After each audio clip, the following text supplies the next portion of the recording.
All right, I work for CSX Transportation. I'm in our process improvement, process excellence group. What that means is we have a technology group that is separate. It's a arm's length company, CSX Technology, and I get between them and our business partners and use my size 12 shoes to try and make things happen on a regular basis. So that's pretty much what it is. We get in, we find specific projects, we assign some of our, we do have lean and black belt managers who will go out and work with those projects and drive them through to fruition. So next, please. You can use the picker. Now I can use it? Okay. Perfect. All right. This is the one CorpCom makes us put in here. CSX Transportation is primarily a railroad. We have an intermodal company, technology company, and a lot of others that are tied to it, but 21,000 miles of rail. There are 4 main Class 1s in the U.S. We are the 3rd largest, BN and UP on the west, CSX and Norfolk Southern on the east. Kansas City Southern is also considered a Class 1 of late. And you may have heard of the 2 partners up in Canada, CN and CP. CP especially lately has been talking about merging, so that's been in the news a good bit.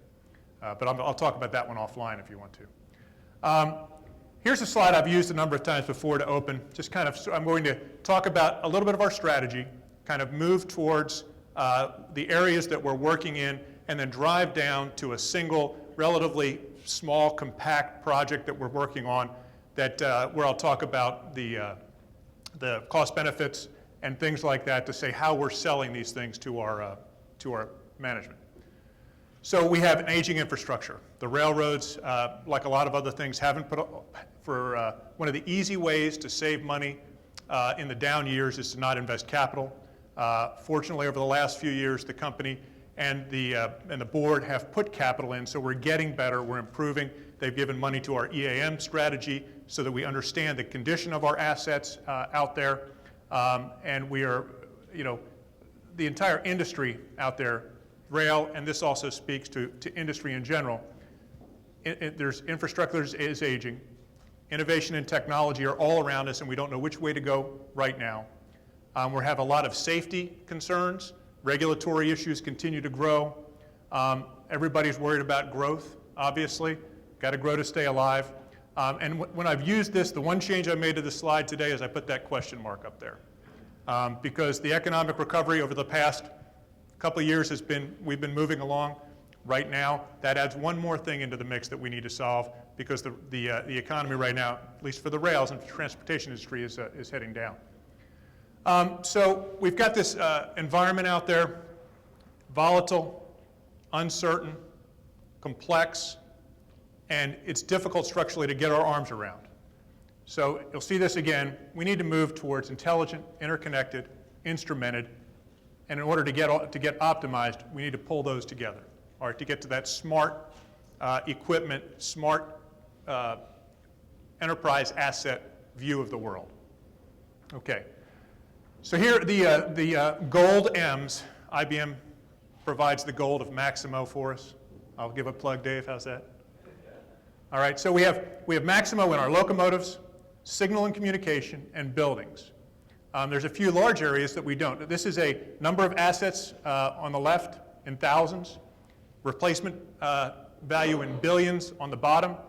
The size of the circles are the OE cost. So relative OE cost. So obviously the biggest replacement is our track. That's not in Maximo. We have a homegrown system. We're considering moving it over there, but we haven't yet. Cars, when you look at a railroad, our cars, 60% of the cars on CSX do not belong to CSX. They are foreign cars.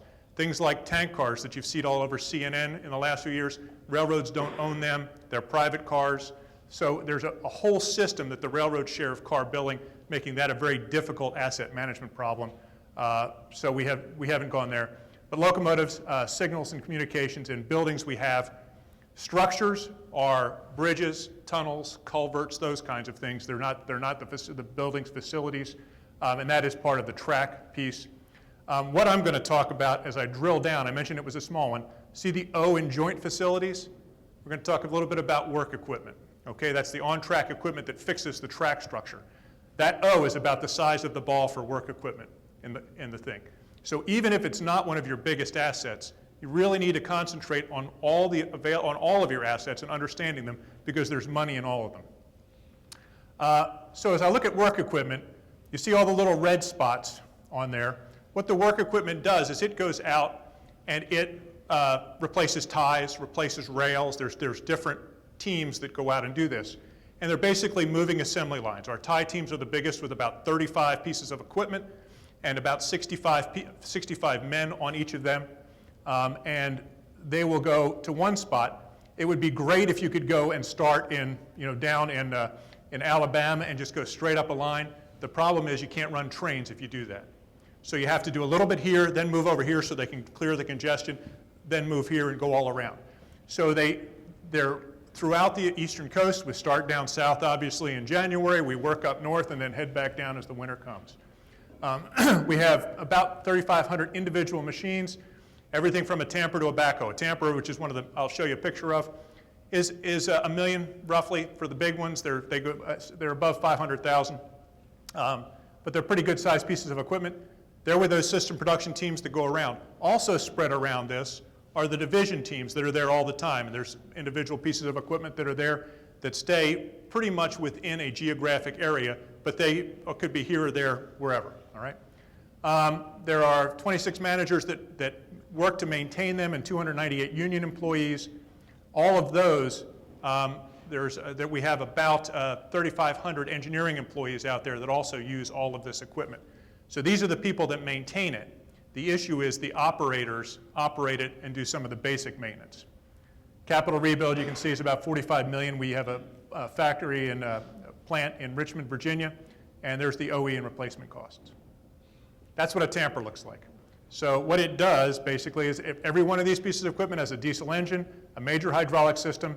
This one has clamps that grab the rail, pick up the rail, and insert these workheads into the rock and shake it. And what that does is there's a laser line trolley that goes out in front, so it aligns the track, and it stabilizes the roadbed, especially after it has been, those ties and everything have been replaced, to allow the trains to go on, or otherwise the rock would settle differently, and it would go back to being uneven quickly, all right?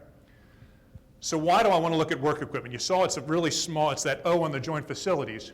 Uptime, that's what Ralph just talked about. Why do most people have an EAM system? They want to increase the uptime. The individual machine costs and the uptime of the machine aren't as big as the team delay. Those tie teams with 65 people, those are about $3,000 an hour to delay. So $30,000 a day, roughly, in their 10-hour days. And each one of those different teams cause downtime. Every one of those backhoes, if they can't be operated, that's a team that goes for about $500 an hour, one of our section teams out there that are working on a local level. So these costs add up. Those are hard to sell because they're, how do you count all of that? It's hard to count that delay. But another one is to minimize the number of machines required. What happens if your reliability is bad to one of these teams? You add another machine. If the machine breaks, well, at least you can make 3/4 of the speed if it goes, okay? So we're trying to reduce, and we have reduced the number of machines. One of the big ones is the rebuild cycles. We rebuild those machines about every 5 years, which means most of them get 1, some 2 rebuilds in a cycle. So if we can stretch that to about 8 years is where we're looking, and we are in some cases, by understanding the machine's history, its current condition, and addressing some of those condition issues in its life cycle, excuse me, then we can extend the rebuild cycles, and we can cut out that $45 million, or cut down that $45 million rebuild, and invest that into the new machines at the 8 to 10 year point, when it becomes, the cost benefit outweighs the rebuild, and get better machines out there, because the new ones are more effective in what they do. They're also better instrumented, better able to be maintained. And then we want to maximize the manpower. We've already had a major impact in in looking at the work orders. One of the other things that we're using the EAM system for, as we generate work orders, we can look at the amount of productive work per mechanic.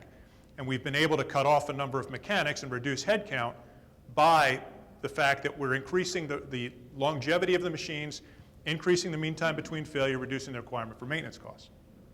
So that's why we're doing work equipment. All right, so here's some of the justification piece. We have to, on the new Tier 4 diesel engines, and dusty equipment, we have to change the oil every 250 hours.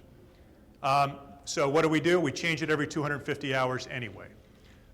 What we've been doing is saying that is 30 days. So in every 30 days, the team stops on a Thursday usually, and they go ahead and change the oil. What does that mean? That means the most senior people that have the highest pay get priority. They work on their overtime. They do this on overtime on the weekends. The operators do this, not the mechanics, and it costs a bundle of money.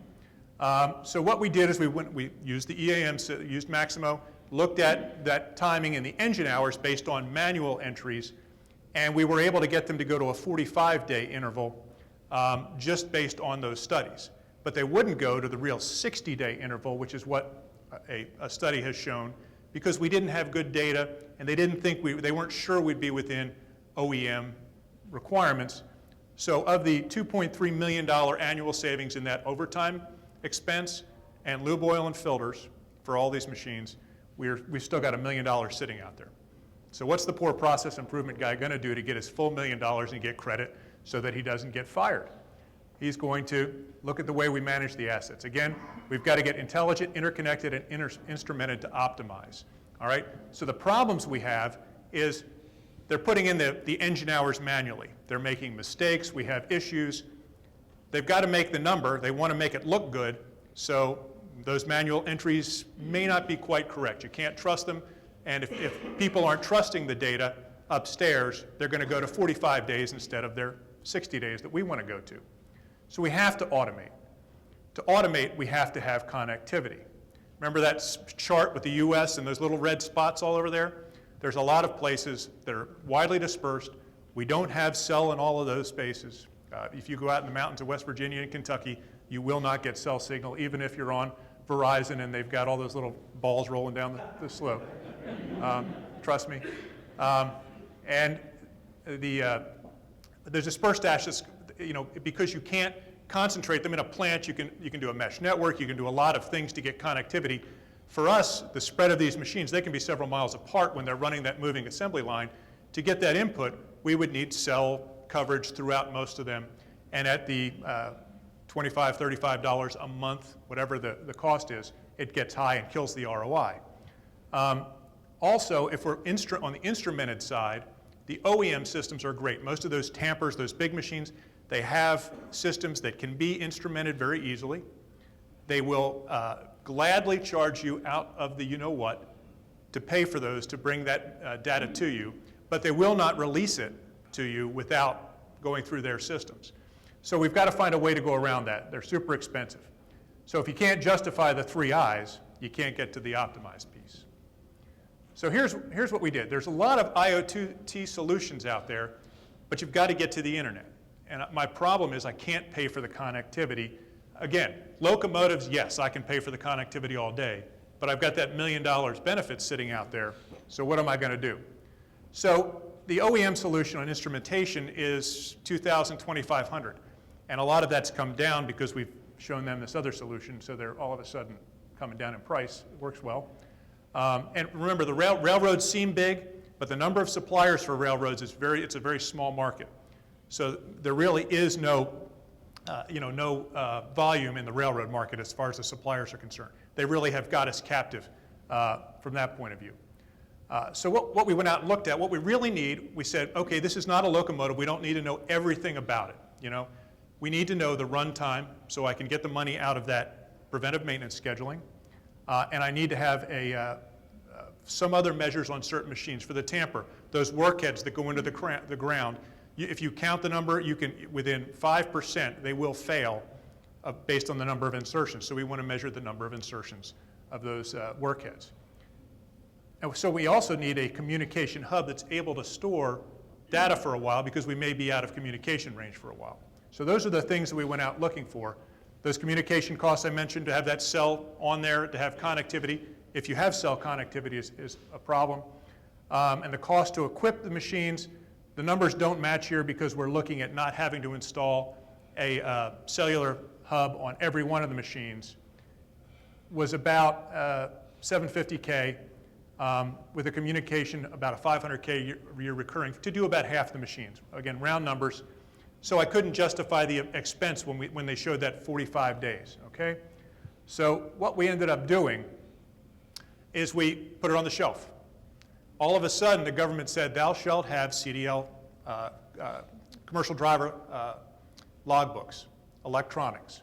So you've got to have, the driver's got to be able to log in, put it in, and I think this is coming in end of 2016. I think it's 2017, they have to have these. Each one of these has to have a cellular connection, so when the driver gets in, it records his driving hours. Each one of these has a Wi-Fi hotspot capability. So all of a sudden, almost every one of our trucks that goes anywhere near any of these work equipment has got a Wi-Fi hotspot. Bingo, I don't need the cell fees anymore. So what we did was we went with a company called Monit. There are a number of companies out there that have industrialized sensors. We've mounted them on the roof of these things, out in the weather, as a matter of fact, and they're working well right now, cellular in test, because these e-logbook systems are not installed yet. So with once these e-logbook systems are installed, the system production teams, the large teams should be this year, and we'll get all of them by the end of next year to meet the regulatory mandate. We will switch from the cellular modems over to the Wi-Fi modems.